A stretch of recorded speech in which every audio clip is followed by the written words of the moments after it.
Samantalang nagkaloob naman ng financial assistance at psychosocial support ang Department of Social Welfare Development o DSWD sa mga biktima na nangyaring pamamaril sa isang paaralan sa Tacloban City kahapon. Batay sa impormasyong ibinahagi ng DSWD, nagabot na sila ng 100,000 pesos na financial assistance sa siyam na mag-aaral na sugatan sa insidente at kasalukuyang nagpapagamot sa mga ospital. Habang ang apat na iba pang mga estudyante ay bibigyan ng kaukulang intervention sa mga susunod na araw. Tiniyak din ng DSWD ang pagbibigay ng burial assistance sa pamilya ng mga nasawing biktima. Samantala, patuloy din ang pagbibigay ng psychological first aid sa iba pang mga biktima.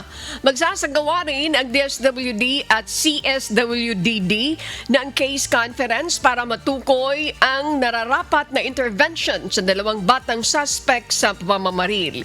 Kalinsabay nito ay inihahanda na rin ang Regional Rehabilitation Center for Youth ng DSWD Region 8 bilang pansamantala nilang matutuluyan habang isinasagawa ang mga kinakailangang proseso.